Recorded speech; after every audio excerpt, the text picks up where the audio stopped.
Hi, this is Arun. Once again, we welcome you in our YouTube channel Arun the Edu Hub. इससे पहले एक video same topic पर हम लेकर आ चुके हैं। मजबूरन हमें दोबारा से एक उसी टॉपिक पर वीडियो अपलोड करना पड़ा क्योंकि कुछ व्यूअर्स के व्यूज़ थे, कुछ कमेंट थे, कुछ हमारा जो ऑफिशियल व्हाट्सएप ग्रुप है उसमें भी आप लोगों ने डिमांड की थी कि आप इस तरह का सर वीडियो बनाइए और उसमें सर इस तरह के कुछ एग्जाम्पल दीजिए। ये चीज़ हमको उस कॉन्सेप्ट से क्लियर नहीं हो रही है, तो उस चीज़ को ध्यान में रखते हुए हमने इस एक सेपरेट वीडियो हमको डेवलप करना पड़ा। चलिए शुरू करते हैं, हम बिल्कुल टाइम नहीं लेंगे। तो हम आज सीखेंगे प्रोनाउन का सही प्रयोग एक सेंटेंस में, कहाँ उसको रखना होता है, सब्जेक्टिव केस में हम उसका यूज कैसे करते हैं, ऑब्जेक्टिव केस में उसका यूज कैसे करते हैं, पजेसिव केस में हम उसका यूज कैसे करते हैं, पजेसिव में भी आपके पजेसिव एडजेक्टिव हो गए या फिर पजेसिव प्रोनाउन हो गए, उनका अलग अलग यूज हम किस तरीके से करेंगे, वो सारी चीज़ें आज हम इस वीडियो में सीखेंगे। तो सबसे पहले हम शुरू करते हैं कि सब्जेक्ट के रूप में ये इसका प्रोनाउंस का यूज कैसे करेंगे। जैसे आमतौर पर सबको पता होता है कि मैं की अंग्रेजी आई होती है, लेकिन कुछ ऐसे हमारे व्यूअर्स हैं जिन्हें मैंने की अंग्रेजी नहीं पता होता है, तो हम बता दें कि वो भी आपका एक सब्जेक्ट होता है। ठीक वैसे ही हम के साथ अगर हमने आ रहा है तो हमने भी आपका सब्जेक्ट ही है। ऐसे ही तुम या तुमने, इन दोनों की अंग्रेजी तो यू होती है। आप या आपने, इसकी अंग्रेजी भी आपकी यू होती है। ठीक वैसे ही वह या उसने, इसकी अंग्रेजी भी ही होती है। अब ये देखने वाली बात है कि सामने जो सब्जेक्ट है हमारा, वह हमारा कोई मस्कुलाइन जेंडर है या फेमिनाइन जेंडर है। अगर वह हमारा मस्कुलाइन जेंडर होता है, मतलब कि वह कोई पुरुष होता है, यानी पुरुषवाचक होता है, तब हम वहाँ वह या उसने की अंग्रेजी ही लगाते हैं। और अगर वह फेमिनाइन होता है, मतलब कि स्त्रीलिंग होता है, तब हम वह या उसने की अंग्रेजी शी लगाएंगे। ये थोड़ी सी ध्यान देने वाली बात है। और जब कभी भी आप एक सेंटेंस में वह या उसने का यूज कर रहे हो, तब आप इस चीज़ का ज़रूर ध्यान रखना है आपको कि जो सब्जेक्ट है आपका वह मस्कुलाइन है, यानी कि पुल्लिंग है, या आपका फेमिनाइन जेंडर है, स्त्रीलिंग है। इसको विशेष रूप से आपको ध्यान में रखना है। ऐसे ही होती है आपकी बे या उन्होंने की अंग्रेजी, उसे हम दे कहते हैं। चलिए इसको हम एग्जांपल्स में लेते हैं, एक एक करके हम सारे एग्जांपल्स को लेंगे। मैं क्रिकेट खेलता हूँ, बहुत सिंपल एग्जांपल्स लेंगे ताकि एक एक चीज़ आपको क्लियर हो सके। मैं क्रिकेट खेलता हूँ हो जाएगा आपका आई, प्रेजेंट इंडेफिनिट का है, I play cricket.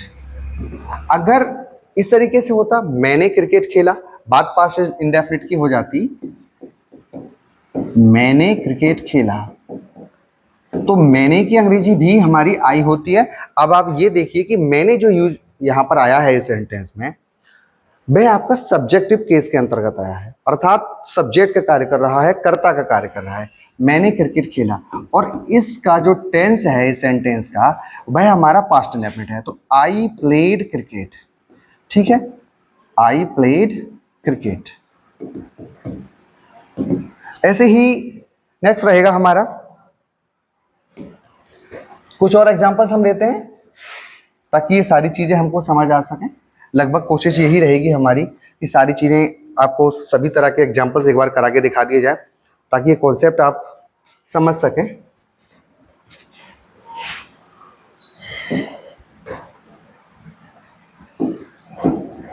Subject case.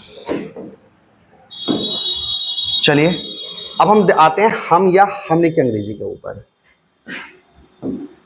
हम पत्र लिखते हैं, बिल्कुल सरल लेंगे ताकि हमारे जो न्यू लर्नर्स हैं वो भी इस चीज़ को समझ सकें। हम पत्र लिखते हैं, हम पत्र लिखते हैं, तो यहाँ हम की अंग्रेजी आपको बिल्कुल साफ दिख रही है, वी है, we write letter, we write letter. अगर होता हमने उसे बुलाया, ये हमारा पास्ट इंडेफिनिट टेंस है, हमने उसे बुलाया, तो यहाँ पर हमने की जो अंग्रेजी है वह आपका वी ही रहेगी। भले ही यहाँ देखने में हम नहीं आया है, आप इसको ऐसे भी कह सकते हैं, हमने उसे बुलाया वाले सेंटेंस को आप ऐसे भी कह सकते हैं, हम उसे बुलाए थे या हम उसे बुलाते थे। लेकिन अगर आप इस तरीके से कहेंगे तो थोड़ा सा अटपटा सा लग रहा है। जब आप इसको सीधे एक फ्लो में बोलते हैं तब आप कहते हैं हमने उसे बुलाया। तो हमने यहाँ पर एक सब्जेक्ट के रूप में ही आया है, एक कर्ता के रूप में ही आया है। अगर आप वर्ब के साथ में कौन का प्रश्न करेंगे, कौन ने बुलाया या किसने बुलाया, तो आप कहेंगे हमने बुलाया। तो हमेशा याद रखिए वर्ब के साथ जब कौन का प्रश्न लगता है तो वहां पर हमेशा आपको सब्जेक्ट मिलता है। तो हमने इसी क्या या कौन के जवाब में आ रहा है, तो इस तरीके से वी जो है हमारा सब्जेक्ट का कार्य कर रहा है। We called him. ठीक है, तो अगला एग्जाम्पल है हमारा,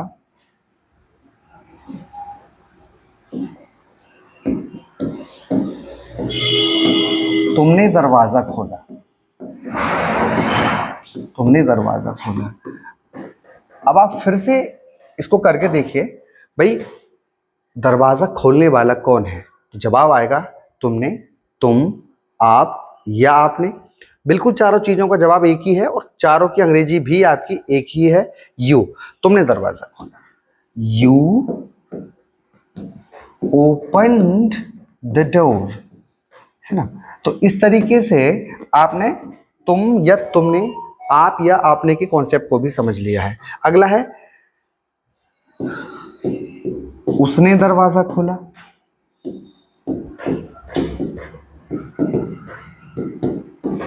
उसने, यहां देखने वाली बात यह है, अब आपको ये देखना होगा कि आप जिस व्यक्ति को आप कह रहे हैं उसने, वह आपका मस्कुलाइन जेंडर है अथवा फेमिनाइन जेंडर है। मस्कुलाइन से मतलब होता है जहां पर कार्य करने वाला पुरुष हो। यदि कार्य करने वाला पुरुष होगा यानी कि कोई व्यक्ति होगा तो आप उसके लिए ही का इस्तेमाल करेंगे। और अगर कार्य करने वाला यानी सब्जेक्ट जो है आपका कोई महिला होगी, फेमिनाइन जेंडर होगी, तब आप उसके लिए शी का यूज करेंगे।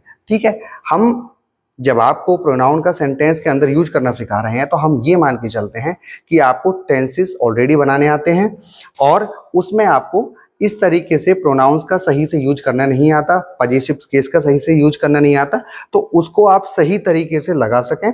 आपको इस प्रोनाउन के प्रयोग में किसी प्रकार का कोई कंफ्यूजन ना रहे, हम सिर्फ इस कंफ्यूजन को दूर करने के लिए वीडियो लेकर के आए हैं। ठीक है, तो उसने दरवाजा खोला, तो उसकी अंग्रेजी हो जाएगी, अब आप देख लीजिए। अगर कोई फीमेल है तो आप शी लगा देंगे, शी ओपन्ड द डोर। ठीक है, इस तरीके से। अगला है हमारा, अगला है उन्होंने दरवाजा खोला या बे दरवाजा खोलते हैं। ये प्रेजेंट इंडेफिनिट का टेंस है हमारा। बे दरवाजा खोलते हैं तो हो जाएगा हमारा दे ओपन द डोर। और अगर कुछ इस तरीके से होता, उन्होंने दरवाजा खोला, तो टेंस हमारा पास्ट इंडेफिनिट हो जाता, लेकिन जो सब्जेक्ट है हमारा वह बे ही होता, है ना।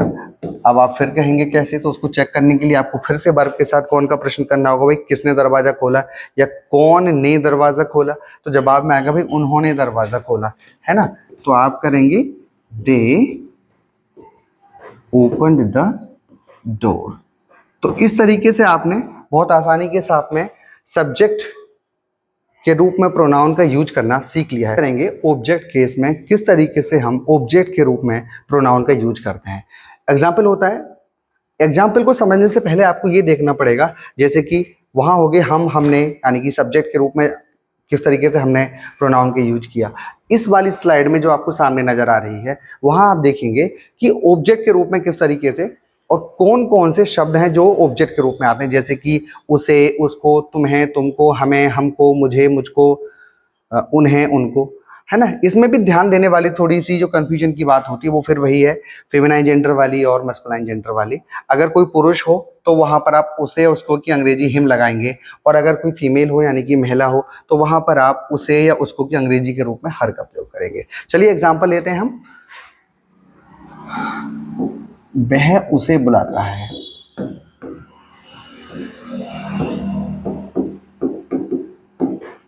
प्रेजेंट इंडेफिनिट का टेंस है, तो ही कॉल्स हिम। अब ध्यान देने वाली बात यह कि जो उसे है फीमेल को भी कहा जाता है, यानी एक महिला को भी कहा जाता है और एक पुरुष को भी कहा जाता है। अगर ये अब ये देखना है हमें कि पुरुष को कहा जा रहा है तब आप वहां हिम लगाएंगे, और अगर किसी महिला को कहा जा रहा है तब आप वहां पर हर लगाएंगे। ये थोड़ी ध्यान देने वाली बात है। अगर कुछ इस तरीके से हो, वह हमें बुलाता है,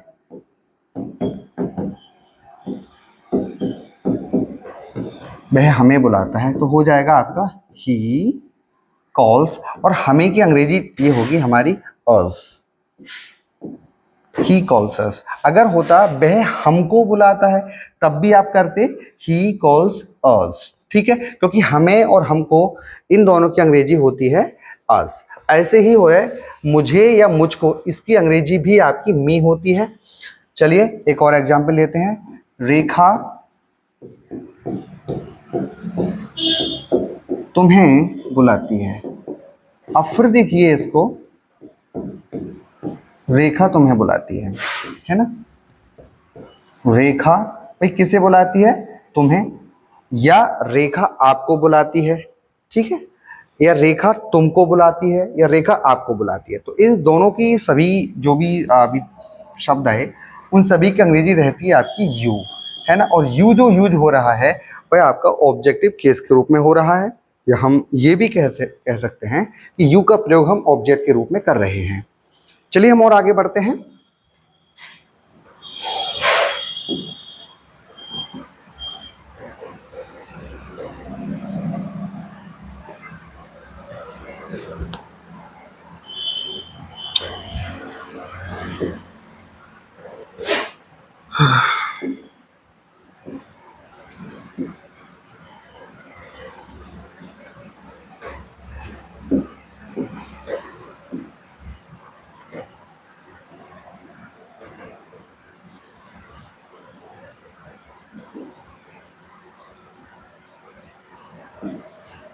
है ना। अब हम बात करेंगे मनोज उसे बुलाता है। एक ही एग्जाम्पल पर हम लेने की कोशिश करेंगे ताकि समझने में बहुत ज़्यादा आसानी हो जाए। मनोज उसे बुलाता है ना। तो आपको ध्यान देना होगा ये उसे किसी फीमेल के लिए कहा गया है, या फिर किसी पुरुष के लिए कहा गया है, या फिर किसी महिला को कहा गया है। अगर पुरुष को कहा होगा तो फिर हम उसको हिम लगाएंगे, और अगर किसी फीमेल को कहा गया होगा तो वहाँ हम हर लगाएंगे। तो मनोज कॉल्स हिम, मतलब यहाँ हम जो दिखा रहे हैं वो किसी पुरुष के लिए संबोधन दिखा रहे। अगला है हमारा वह उनको बुलाता है। वह उनको बुलाता है, तो हो जाएगा आपका उनको बुलाता है, या होता उन्हें बुलाता है, तो दोनों की अंग्रेजी रहेगी देम। ही कॉल्स देम, ठीक है। तो ये थोड़ा सा ध्यान देने की चीजें हैं, खास तौर से इसके ऊपर कि फेमिनाइन जेंडर है या फिर हमारा मस्कुलाइन जेंडर है, इस पे हमें थोड़ा सा सावधानी बरतने की जरूरत रहती है। नेक्स्ट एग्जाम्पल है हमारा राहुल मुझे बुलाता है। राहुल मुझे बुलाता है, फिर से समझ लीजिए, राहुल मुझे बुलाता है या राहुल मुझको बुलाता है, दोनों की अंग्रेजी आपकी मी ही रहेगी, है ना। क्योंकि हम यहाँ पर इस सेंटेंस में मुझे का जो प्रयोग है वह मुझे का प्रयोग एक ऑब्जेक्ट के रूप में हो रहा है ना। अगर हमको ये पहचानना हो कि इस सेंटेंस में मुझे ऑब्जेक्ट है अथवा नहीं, तो फिर आप वर्ब से पहले क्या या किसे का प्रश्न करेंगे। तो क्या, किसे या किसको का प्रश्न करने पर आपको जो उसके जवाब में मिलता है वह मिलता है आपका ऑब्जेक्ट। तो किसे बुलाता है, तो आपका जवाब होगा मुझे बुलाता है या मुझको बुलाता है। तो इस तरीके से मुझे का प्रयोग इस सेंटेंस में एक ऑब्जेक्ट के रूप में हो रहा है ना। तो इसकी ट्रांसलेशन होगी राहुल कॉल्स मी, है ना। मुझे या मुझको, इन दोनों की अंग्रेजी रहेगी आपकी मी, ठीक है। अब हम आगे बढ़ेंगे और हम ये जानने की कोशिश करेंगे किस तरीके से पजेसिव केस का यूज होता है, पजेसिव एडजेक्टिव्स का यूज हम कैसे करते हैं, और एक सेंटेंस में पजेसिव प्रोनाउन का यूज हम कैसे करते हैं, और दोनों में अंतर क्या है। अगली स्लाइड में हम इसको पढ़ेंगे। बारी बारी से हम पजेसिव केस को भी पढ़ेंगे। यहाँ आपकी स्क्रीन पर आपको ये जो नज़र आ रहे हैं वो पजेसिव एडजेक्टिव्स नज़र आ रहे हैं हम, और इधर सामने सब्जेक्ट है और सब्जेक्ट के बराबर में आपको पजेसिव एडजेक्टिव है। यहाँ पर हमने प्रोनाउन, पजेसिव प्रोनाउन को नहीं लिखा हुआ है, उनका भी यूज हम सेंटेंसेस में करके बताएंगे, और ये बिल्कुल लास्ट में बताएंगे कि इन दोनों में, दोनों के यूज में अंतर क्या है। फिलहाल हम ये जानेंगे कि किसके साथ में मेरा मेरी की अंग्रेजी क्या होती है। एक बात और आपको थोड़ा सा ध्यान देने की होगी, अपना और अपनी और अपने की अंग्रेजी भी आपकी सेम होती है, जो हमारा हमारी हमारे, तुम्हारा तुम्हारी तुम्हारे, उसका उसकी उसके, या उनका उनकी उनके की होती है। ठीक है ना, ये थोड़ा सा इस पर आप ध्यान देंगे। एग्जाम्पल्स के साथ हम शुरुआत करेंगे। मैं अपने गांव जाता हूं, और हम हमेशा की तरह एक ही एग्जाम्पल पर इन सभी जो पॉजिटिव एडजेक्टिव्स हैं उनको प्रयोग करने की कोशिश करेंगे, ताकि आराम से हम इसको समझ सकें। अगर कोई हमारा कंफ्यूजन हो छोटा मोटा तो वो दूर हो जाए। मैं अपने गांव जाता हूं, है ना।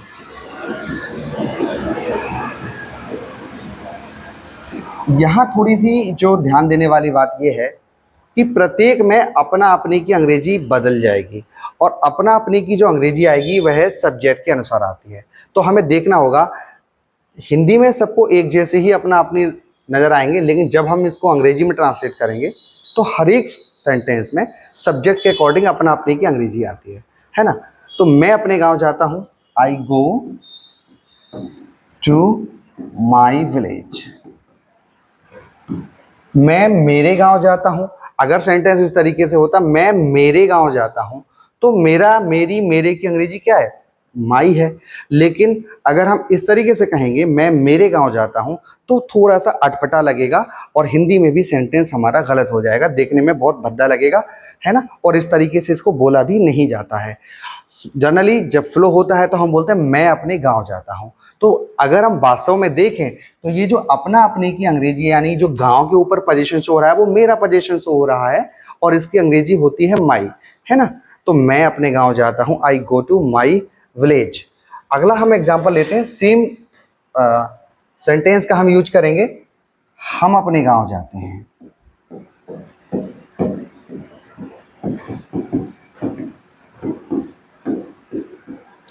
हम अपने गांव जाते हैं, तो हो जाएगा we go to our village. ये थोड़ा सा ध्यान देने की ज़रूरत है। अब हमने कैसे पहचाना कि यहाँ अपना अपनी की अंग्रेजी क्या लगेगी, तो अपना अपनी की अंग्रेजी हमेशा सब्जेक्ट के अनुसार लगती है, जो आपका सब्जेक्ट होगा वही आपकी अंग्रेजी होगी। अब देखिए इस सेंटेंस में सब्जेक्ट आपका मैं है ना, यानी कि आई है, तो आई के साथ अपना अपनी की अंग्रेजी लगेगी माई, जो हमने लगाई है। अगला आप हमारा जो सेंटेंस है वह, उसमें सब्जेक्ट रहता है हमारा हम, तो हम की अंग्रेजी होती है वी, तो हम के साथ में हमने अपनी की अंग्रेजी लगाई है आर। ठीक है। अच्छा, एक बात जो विशेष रूप से ध्यान देने की है, पजेसिव एडजेक्टिव्स हमेशा नाउन के साथ में आते हैं। ठीक है, तो ये कैसे आएंगे, प्लस नाउन। ये देखिए अपना, ये हमेशा अपने गांव, इस तरीके से ये नाउन है, और इनके साथ में ये आ रहा है, तो ये कभी अकेले नहीं आते हैं, अपने साथ में हमेशा नाउन को लेकर के आते हैं। एक और एग्जांपल है, तुम अपने गांव जाते हो, तुम अपने गांव जाते हो, है ना। तो ये हो जाएगा you go to your village, है ना। अब देखिए योर, यू के साथ अपना अपनी की अंग्रेजी क्या आएगी, योर आएगी। ये देखिए यू के साथ में अपना अपनी की अंग्रेजी क्या आ रही है, योर आ रही है। अगर होती तुम तुम्हारे गांव जाते हो, तब भी तो बात वही थी, लेकिन हम इस तरीके से नहीं बोलते, जनरली हिंदी में ऐसा नहीं बोला जाता है। अगर आप ऐसा बोलते हैं तो ये दर्शाता है कि आपकी हिंदी भाषा के ऊपर अपनी पकड़ नहीं है, और जितने भी हिंदी भाषी लोग हैं वो इस बात को बहुत अच्छी तरीके से जानते हैं। तो हम सभी हिंदुस्तानी हैं, हिंदी भाषी हैं, ऑलमोस्ट इसको बहुत अच्छे तरीके से प्रयोग करना है, ये सब चीज़ें हम लोगों को आती हैं, हम इसके नेटिव हैं। अगला है, वह अपने गांव जाता है।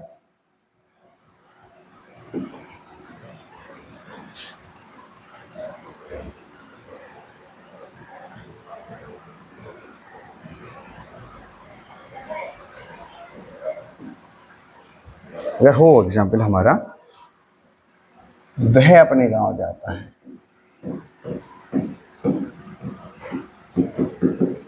वह अपने गांव जाता है, तो he goes to his village.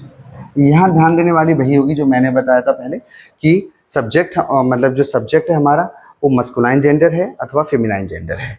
अच्छा, अगर इस तरीके से हो, उसका भाई खिलाड़ी है ना, उसका भाई खिलाड़ी है, तो हो जाएगा हमारा उसका भाई। हमने बताया कि जितने भी हमारे एडजेक्टिव पजेसिव एडजेक्टिव्स होते हैं वो नाउन के साथ में आते हैं, तो ये इकट्ठा आएगा। उसका की अंग्रेजी क्या रहेगी, देखना फिर वही है कि जो सब्जेक्ट है हमारा वो मस्कुलाइन है अथवा फेमिनाइन है, तो हो जाएगा his brother is player, his brother is player, है ना।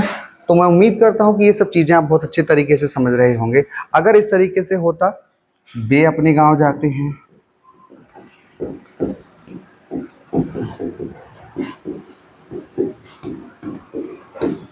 वे अपने गांव जाते हैं, तो हो जाएगा दे गो टू देयर विलेज। अच्छा, ये आप समझ ही गए होंगे कि देर हमने क्यों लगाया है दे के साथ में, क्योंकि इसका सब्जेक्ट है वह दे है, इसलिए हमने दे के साथ अपने की अंग्रेजी देर लगाई है। अगर सेंटेंस कुछ इस तरीके से होता, उनका भाई अध्यापक है ना, उनका भाई अध्यापक है, तो हो जाता देयर ब्रदर, क्योंकि ये पजेसिव है और हम जानते हैं पजेसिव एडजेक्टिव हमेशा नाउन के साथ में आते हैं। Their brother is teacher. अब कुछ सेंटेंस हमारे इस तरह के भी हो सकते हैं जहां पर आपको कंफ्यूजन हो जाएगा। कुछ ऐसे, मेरे पास एक पेन है ना, मेरे पास एक पेन है, तब आप कहेंगे कि यहाँ सब्जेक्ट कौन है, सब्जेक्ट के रूप में किसको लेके आए, क्योंकि ये सामने तो हमें पजेसिव नजर आ रहा है। तो मैं आपकी जानकारी के लिए बता दूं कि ये आपका पजेसिव नहीं है। हिंदी में ये बेशक पजेसिव है, लेकिन इस सेंटेंस में ये पजेसिव नहीं है, पजेसिव का कार्य नहीं कर रहा है। अगर हम सामने वाला जो सेंटेंस जो आपकी स्क्रीन पर नजर आ रहा है, मैं इसको ऐसे भी कह सकता हूं, मैं एक पेन रखता हूं या मेरे पास एक पेन है, दोनों ही सेंटेंसेस का मतलब बिल्कुल एक है, और मतलब एक है तो ट्रांसलेशन भी एक होगी। तो यहाँ पर हम मेरे को इग्नोर करते हुए हम उसी तरीके से बनाएंगे कि मैं एक पेन रखता हूं, है ना, तो उसकी अंग्रेजी बिल्कुल सेम निकल के आएगी कि मेरे पास एक पेन है, मैं एक पेन रखता हूं, आई हैव अ पेन। ऐसे ही हो, हमारे पास एक कार है, तो बिल्कुल सेम रहेगा, we have a car, we have a car. देखिए, इस सेंटेंस को भी मैं बिल्कुल ऐसे कह सकता हूं, हम एक कार रखते हैं, और हम की अंग्रेजी बिल्कुल सामने नजर आ रही है, वी होती है, हम एक कार रखते हैं, तो वी हैव अ कार, या हमारे पास एक कार है। अगर सेंटेंस कुछ इस तरीके से होता, हमारे पापा के पास या हमारे भाई के पास एक कार है, भाई के पास एक कार है, तब इस सेंटेंस को हम कुछ अलग तरीके से करते हैं। कैसे करते, ऐसे करते, आवर ब्रदर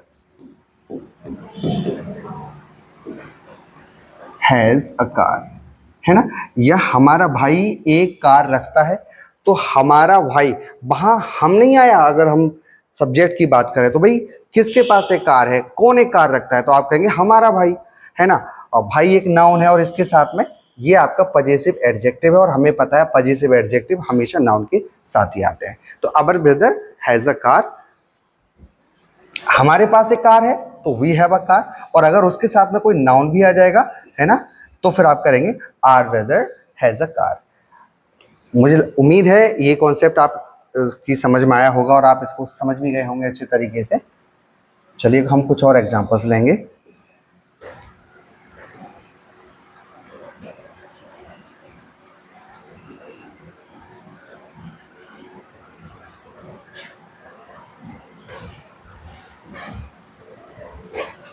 अगर हो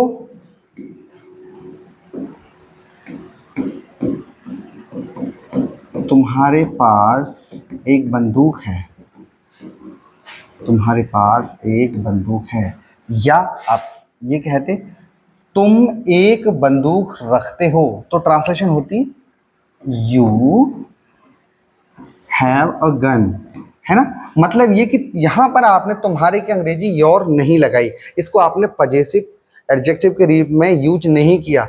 इसी को हम पजेसिव एडजेक्टिव के एग्जाम्पल के साथ में ट्रांसलेट करेंगे।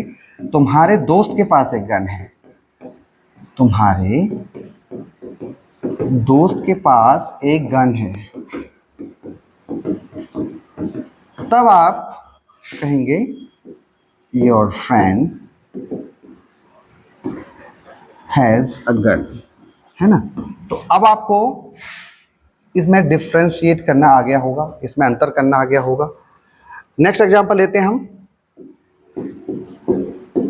उसके पास एक स्कूटी है, और ये एक आपका फेमिनाइन जेंडर है, तो आप लगाएंगे she has a scooty, she has a scooty. अगर होती उसके भाई के पास एक स्कूटी है, तो आप कहते her brother has a scooty. अगर होता सेंटेंस उसके भाई के पास एक कार है, तो आप कहते her brother has a car. तो इस तरीके से आपको ये कॉन्सेप्ट भी समझ में आया होगा। लास्ट है हमारा उनके पास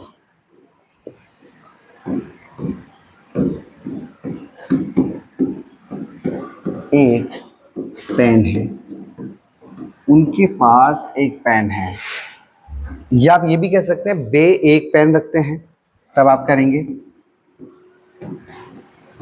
दे हैव अ पेन, है ना। अगर होता उनके दोस्त के पास एक पेन है, तब यहां आप पजेसिव एडजेक्टिव के रूप में देयर का यूज करते। उदाहरण के रूप में हम देखेंगे उनके दोस्त के पास एक पेन है,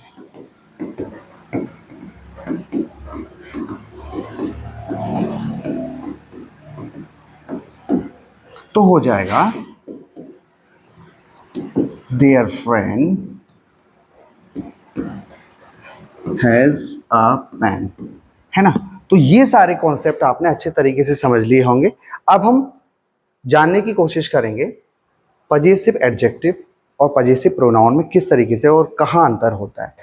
तो चलिए इसको भी हम देखते हैं।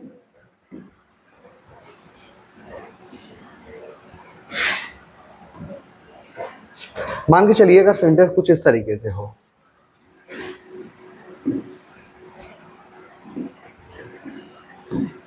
यह मेरा स्कूटर है ना, यह मेरा स्कूटर है। तो यहाँ पर स्कूटर एक नाउन है, और नाउन के ऊपर पोजीशन किसका है, मतलब अधिकार किसका है। तो स्कूटर के ऊपर जो पोजीशन है वो मेरा, यानी कि मेरा है ना। और हम जानते हैं कि जब भी हम एडजेक्टिव प्रोनाउन पजेसिव एडजेक्टिव का यूज करेंगे, तो वहाँ पर इसके साथ में नाउन जरूर आएगा। तो ये कुछ इस तरीके से बनेगा, दिस इज माई स्कूटर। और अगर हम इसको पजेसिव प्रोनाउन के यूज के जरिए बनाएं, यानी कि यह स्कूटर मेरा है,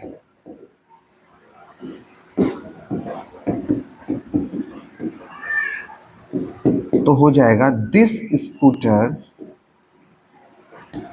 इज माइन। यहां पर माइन का प्रयोग पजेसिव प्रोनाउन के रूप में हुआ है। पजेसिव प्रोनाउन के साथ में नाउन का कॉन्सेप्ट नहीं आता है ना। एक और एग्जांपल लेते हैं हम, यह मेरी साइकिल है, तो आप कहेंगे दिस इज माई साइकिल।